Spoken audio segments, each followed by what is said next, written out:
common dental diseases in children and malocclusion. Jing's, Mingmei Meng, Clarice Law, Yale Rao and Xuedong Zhou.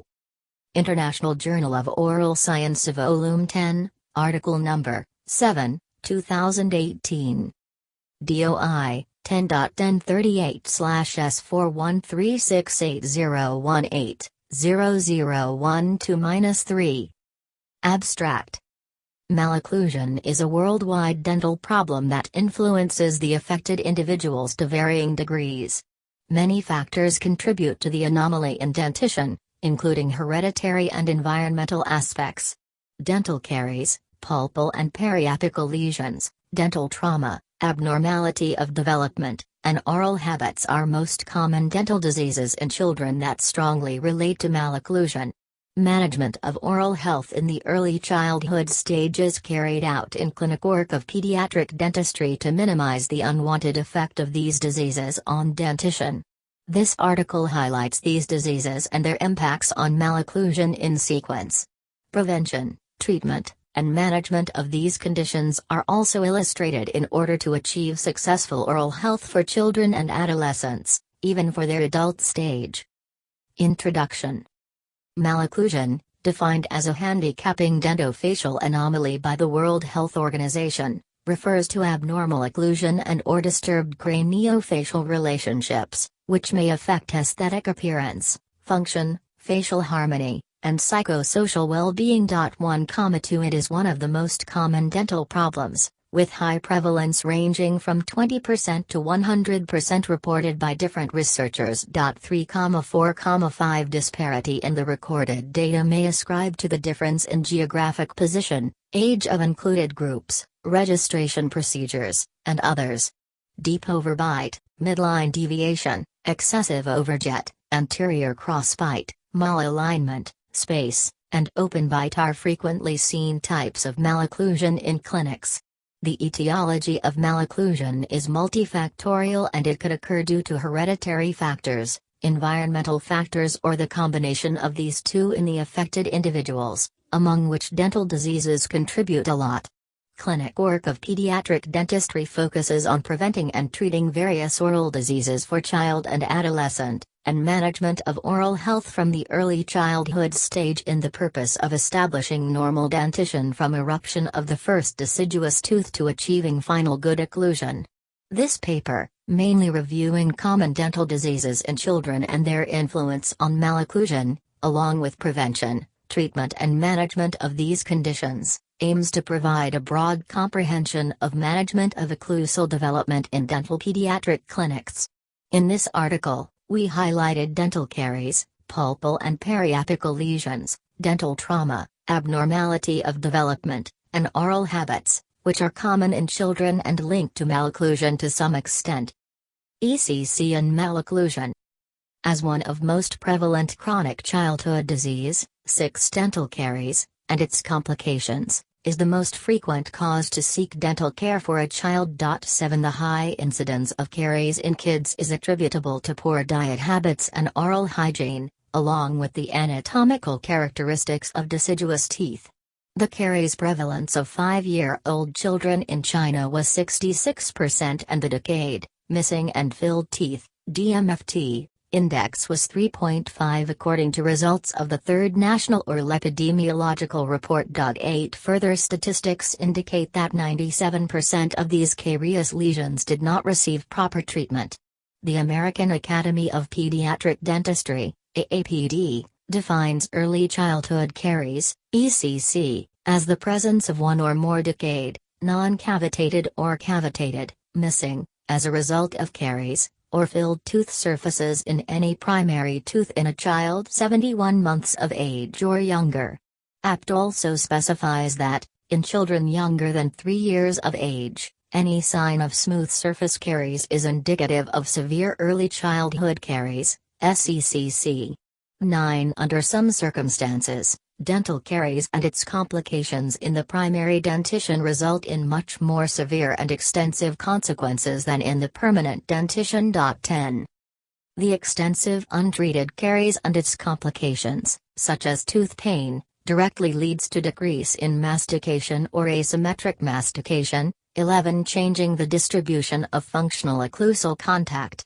Long-term unilateral mastication may lead to compromised facial growth and development, resulting in malocclusion and dental facial deformities. 12, 13. Interproximal decay of primary canines and molars may result in decreases in mesiodistal crown width. Adjacent teeth have the tendency to migrate toward the affected area, which may reduce the dental arch length. Figure 1. Loss of arch length may lead to problems associated with tooth displacement. 14. Occlusal stability. 15. Dental crowding. 16. Chewing ability. 17. Et al. Figure 1. Figure 1. Severe decay of the first and second mandibular primary molars, interoral arch length decreased. Full-size image. Furthermore, caries cavitations in primary teeth may retain food debris and change the oral microenvironment.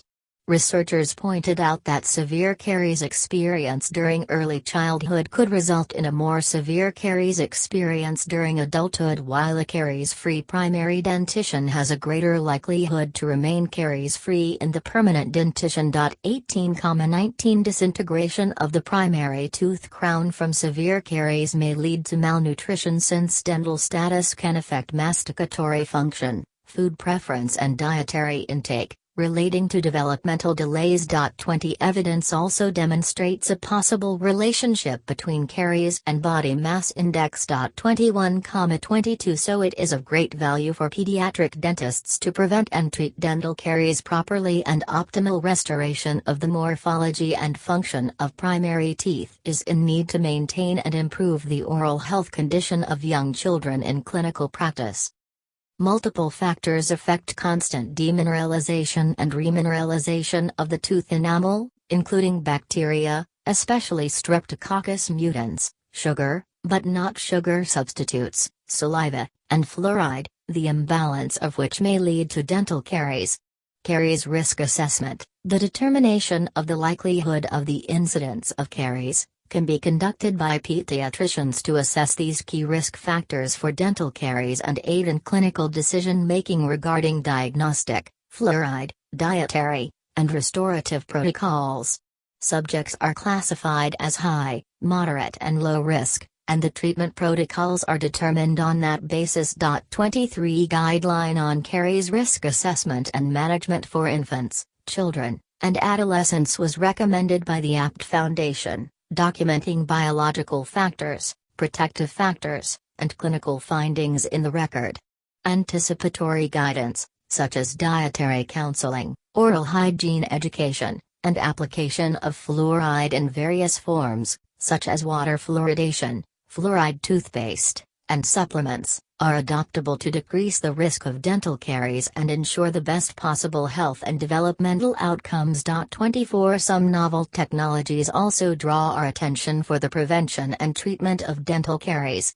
Application of antimicrobial peptides, vaccines, probiotics, sugar substitutes and chemoprophylactic agents, including classical antibiotics, plant-derived compounds, anionic or cationic agents, are measures taken into consideration to prevent the demineralization caused by dental biofilm.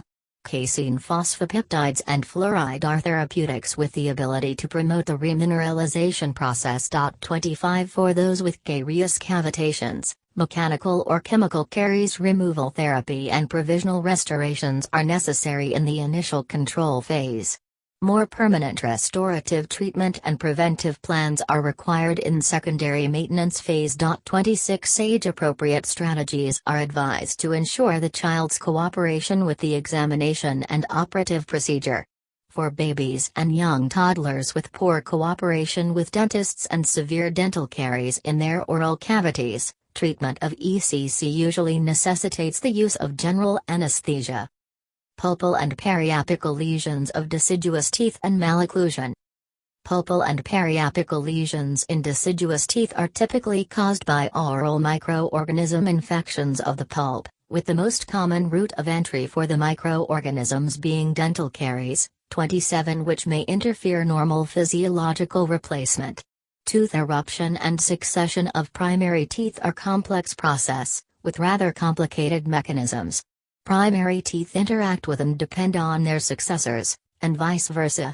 Predecessors with vital pulps are the context for normal eruption of permanent teeth, and inflammation of a primary tooth pulp and penetration into the surroundings can influence the tooth germ of the permanent successor and periarticular structures if no intervention is initiated, which may arise abnormal development and eruption of the successor. 28 Such as premature, delayed or ectopic eruption of permanent tooth, Figure 2. Resulting in irregular eruption and alignment of successors and increasing the likelihood of malocclusion. Early loss of primary teeth caused by severe periapical lesions, on one hand, affects masticatory function, potentially altering maxillofacial and systemic growth and development. On the other hand, it can also lead to loss of occlusal stops and vertical dimensions, causing deep overbite and increased overjet. Figure 2. Figure 2. Severe periapical infection of lower right primary teeth caused displacement of lower right second premolar, inducing ectopic eruption. Full-size image. In order to minimize the adverse outcomes of these endodontic diseases, dentists should make every effort to preserve the pulp vitality of the primary teeth. Guideline on pulp therapy for primary teeth was revised by Apt. 29. Deciduous teeth with no irreversible pulpitis can be treated with indirect pulp therapy, where no removal of the deepest caries dentin is adopted to avoid a pulp exposure. Direct pulp capping is appropriate for a primary tooth following a small mechanical or traumatic exposure other than a caries pulp exposure, with a normal pulp accompanied by a favorable response. In cases where caries removal results in pulp exposure in a primary tooth with a normal pulp or reversible pulpitis, or after a traumatic pulp exposure, pulpotomy procedure can be adopted. Non-vital pulp treatment. Pulpectomy is recommended for primary teeth diagnosed with irreversible pulpitis or necrotic pulp. In some subjects, where roots exhibit absorption or periapical lesions arise, severe pathogenic bone destruction and harmful impact on the development or eruption of successors, there is no choice but to extract this affected primary tooth. Removable partial dentures or fixed functional space maintainers should be taken into consideration in such circumstances. Trauma of the primary teeth. Dental trauma is extremely common in young children, who are most vulnerable during this period owing to increased physical mobility while learning to walk and run. They are susceptible to falling and accidentally hitting hard objects. The anterior maxillary primary teeth are the most susceptible to trauma, whereas mandibular primary teeth are less prone to traumatic injury. 30 Crown fracture, luxation, and avulsion are common types of primary tooth injury recorded. The germs of permanent teeth develop palatal to the primary teeth, in close proximity to or within millimeters of the root apices of their predecessors. Severe primary tooth trauma can cause injury or disturbance to the development of the successor permanent tooth. Partial or complete cease of root development, ectopic eruption of the permanent tooth, enamel hypoplasia, white, yellow-brown discoloration and crown root delacerations are potential sequelae of a traumatic incident. 31, 32, 33, 34 Figure 3 shows an 8-year-old boy who presented with a chief complaint of failure of eruption of his maxillary right central incisor. The patient revealed a history of trauma at the age of 3 years. He was not seen by a dentist immediately after the trauma. The primary tooth was eventually extracted when it became discolored, accompanied by gingival fistula. Radiographic result indicated that the crown and the root of permanent tooth were not on the same axis. Sometimes, pulp necrosis and periapical lesions secondary to traumatized primary teeth are possible etiologic factors for the development of dentigerous teeth. 35. Figure 3. Figure 3. Impaction of maxillary right central incisor, left, X-ray film shows the delacerated tooth, right. Full-size image. It is of great significance to implement careful clinical and radiographic examination, make accurate and comprehensive diagnosis, Carry out early intervention and adopt long-time follow-up by a multidisciplinary team in the purpose of taking precautions against possible sequelae happening to the permanent tooth caused by trauma of the deciduous teeth. The signs and symptoms of the patient should be carefully recorded to assess the response of the pulp and suffered surrounding tissues to the trauma and to predict any possible complications.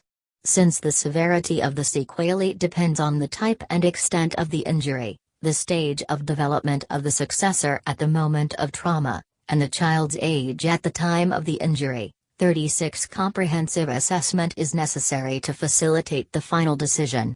Regular re-examination of the traumatized primary teeth should not be overlooked to avoid major damage resulting from pathological changes of the pulp or the periapical tissues. Abnormal tooth development and malocclusion.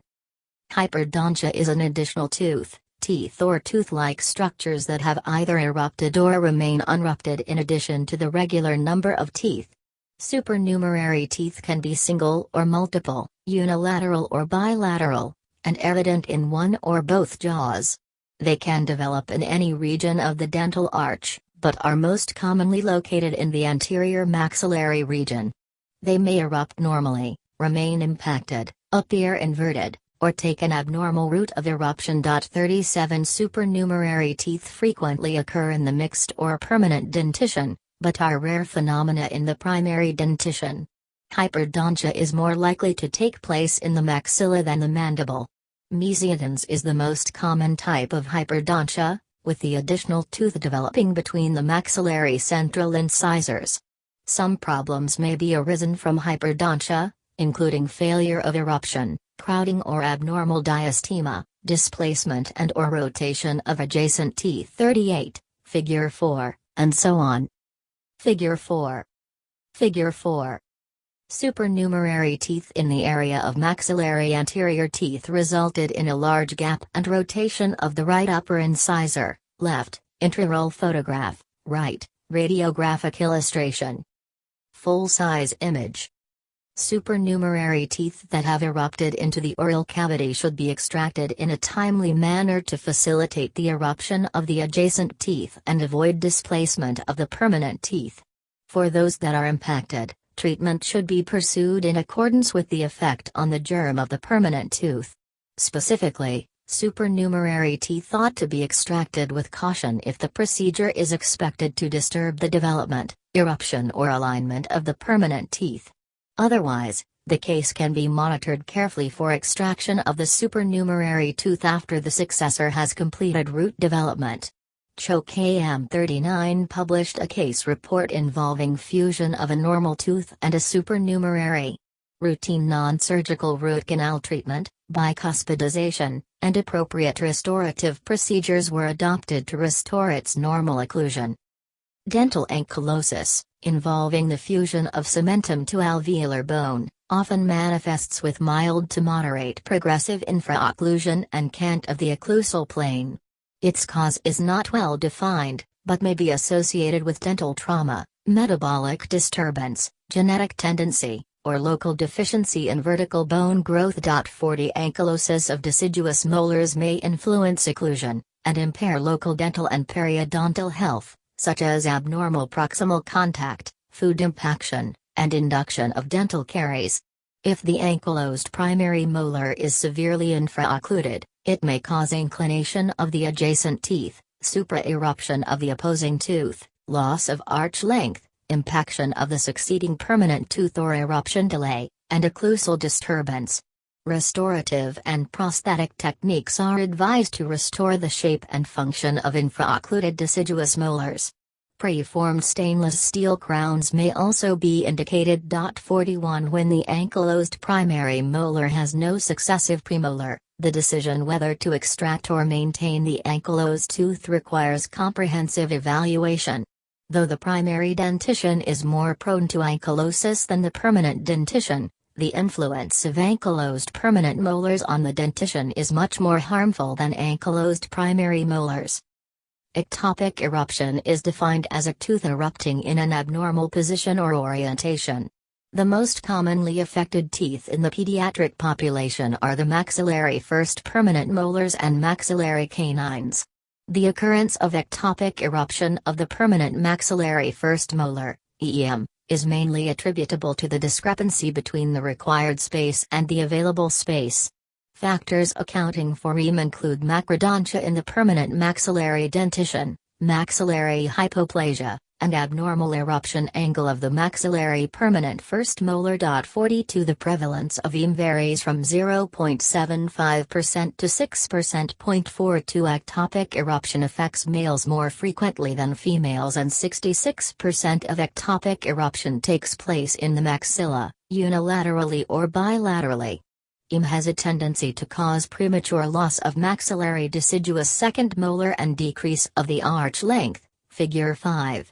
It is therefore critical to correct ectopically erupting permanent molars for stable occlusion to develop. Different appliances are utilized to treat EM, including elastomeric separator, brass wire, prefabricated clip separator, custom-made appliances, Humphrey appliance, Halterman appliance, and the modified Nance arch appliance. Extraction of the primary molar may also be indicated. 43,44. Figure 5. Figure 5. Ectopic eruption of the maxillary left first permanent molar, loss of the upper left second primary molar, left, intraoral photograph, right, radiographic illustration. Full-size image. Congenitally absent teeth can be divided into three categories based on the number of missing teeth: hypodontia, oligodontia, and anodontia. Spacing of the dental arch is the usual outcome of hypodontia. Oligodontia can result in abnormal mastication and malalignment of the dentition, and even unesthetic appearance. Abnormal tooth morphology, such as invaginated lingual fossa, macrodontia, microdontia, and fusion, may cause irregular appearance in the size and morphology of the teeth, as well as malocclusion. Over-retained primary teeth refers to the condition where the primary tooth is still retained after the successor has erupted. Prolonged retention of a primary tooth, caused by atypical root resorption or failure of root resorption, can redirect the eruption path of the permanent tooth. This frequently occurs in the mandibular anterior region, where the central incisors erupt lingual to their predecessors, resulting in two lines of teeth, Figure 6. An over-retained primary maxillary central incisor may result in ectopic palatal eruption of the permanent incisor and lead to a simple anterior cross-bite, Figure 7. Figure 6. Figure 6. Retention of mandibular primary incisor caused ectopic lingual eruption of mandibular permanent incisor. Full-size image. Figure 7. Figure 7. Delayed exfoliation of maxillary right primary incisor caused ectopic palatal eruption of maxillary right incisor, crossbite formed. Full-size image. Oral habits and malocclusion. Infants and young children frequently engage in unconscious oral habits due to some prepotential reflexes, lack of feeding, and fear or unpleasantness. A significant association of oral habits with malocclusion has been reported in various studies 45, 46, 47, 48, and the effect of oral habits on cranial maxillofacial growth and development is dependent on the nature, onset and duration of habits. Digit sucking. Digit sucking, a habit occurring in childhood, can be replaced by other activities as the child matures. It includes thumb and finger sucking and may alter dentoskeletal development, leading to malocclusion if persistent over a long period of time. Individuals with this oral habit often display bite marks and deformation of the fingers or thumb, Figure 8. Thumb sucking displaces the tongue to a low position. The change in the balance between the outward thrust of the tongue on the palate and the inward activity of the muscles of the cheeks can affect the upper arch, which frequently results in protrusion of the upper incisors and the premaxilla, atypical swallowing, anterior open bite, and posterior cross-bite. The posterior teeth may extrude since the placement of the thumb between the upper and lower arch decreases occlusal contact. Downward and backward rotation of the mandible may occur. The malocclusion caused by finger sucking is different from that caused by thumb sucking. Edge-to-edge bite or anterior cross-bite can be observed in the child with finger sucking, since this behavior will guide the mandible to a forward position. Palatal cribs and arches, giving advice and incentives for changing behavior, known as psychological advice/treatment, and applying a bitter, nasty-tasting substance to the children's thumbs, fingers, or combinations of these treatments can be tried to help children break this bad habit. 49. Figure 8. Figure 8. Thumb sucking and deformation of the thumb. Full-size image. Tongue thrust. Tongue thrust is a condition during swallowing where the tongue gets in touch with any teeth anterior to the molars. The correlation between this habit and malocclusion is probably reciprocal, meaning that tongue habit may cause malocclusion and malocclusion might contribute to the generation of the habit. 50 Dixit UB 51 stated that children with tongue thrust inclined to have lip incompetency, preclination of maxillary incisors, mouth breathing habit, hyperactive mentallus muscle activity, open bite and lisping, compared with children without tongue thrust. Tongue thrust may have an influence on oral sensory perception, which can lead to a change in motor activity, exacerbating the degree of malocclusion. 52 Surgical or orthodontic modification of the oral environment, mechanical restraints or reminders such as cribs, speech therapy, and oral myofunctional therapy can be used to motivate children to give up this habit in individualized manners. 50. Lip habit. Lip habit includes sucking or biting of the lips or cheeks, among which biting of the lower lip is most common. In patients presenting with lower lip sucking, strong contractions of the lower lip orbicularis muscle and the mentallus muscle are induced, leading to preclination of maxillary teeth and retroclination of the mandibular teeth, increased overjet, maxillary generalized spacing, mandibular incisor irregularity, and deepening of the labiomental sulcus. 53 Upper lip sucking, on the contrary, may cause restriction of the maxillary development and anterior cross-bite. It is normal to see constriction of the upper and lower arch, and posterior open bite in patients with cheek sucking and biting. A lip bumper appliance can be used to break this bad habit. 53. Habitual mouth breathing. Habitual mouth breathing generally occurs with obstruction of the nasal airway caused by various diseases, such as adenoid and palatine tonsillar hypertrophy, rhinitis and nasosinusitis, and hypertrophy of nasal turbinate. Alteration from nose to mouth breathing pattern affects the position of the tongue and mandible, and causes disruption in the balance of the oral and perioral muscles. 54 Anatomic abnormality can appear in oral breathers, for example, open bite, clockwise rotation of the mandible, increasement in the anterior lower facial height, a narrow maxilla, and a deeper palate. Children with tonsillar hypertrophy may extend their mandibles forward with the purpose of relieving dyspnea. The tongue will bring the mandible to a forward position, which can also lead to mandibular prognathism and anterior cross-bite. Long-term mouth breathing can also cause gingival drying and result in accumulation of the dental plaque, with hyperplastic gingivitis as a frequent outcome. Low academic achievement and poor phonological working memory was even reported by Kuroishi RC in children with mouth breathing, compared to participants with nasal breathing. 55 Therefore healthcare professionals should take special note of children with mouth breathing and consider the use of vestibular shield. Unilateral mastication habit. Unilateral mastication habit is a phenomenon where an individual chews exclusively on one side, which can be attributable to pain caused by serious dental caries or inconvenience in chewing due to retained root tips or severely decayed crowns on the unused side. Buccal crossbite is also one reason for this oral habit. Increased lateral pterygoid muscle size has been described on the chewing side when compared the opposite side by Balshoglu-Ha, which may be related to the relatively high occurrence of temporomandibular disorder in children with unilateral mastication habit. 56 Hypertrophy on the chewing side and atrophy of the non-used side can lead to facial asymmetry, unilateral crossbite and deviation of the lower midline. New appliances have also been introduced to address malocclusion in the deciduous and mixed dentition, including the myofunctional trainer and eruption guidance appliance. Since these appliances are simple and economical, they are proposed for use in eliminating oral dysfunction, establishing muscular balance, restoring normal overjet and overbite, correcting or decreasing maxillary incisor protrusion and anterior crowding. But the cases must be carefully selected, and the operator should be well trained in their use. 57,58.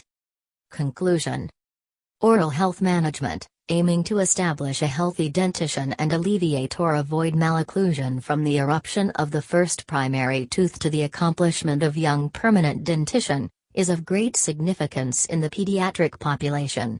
Dental caries, pulpal and periapical lesions, dental trauma, abnormality of development and oral habits are common diseases seen in children which hinders the establishment of normal occlusion. The issues discussed in this review will help to recognize the influence of these diseases in children on malocclusion, and efforts to prevent, treat, and manage them have been discussed to pediatric dentists in face of these conditions.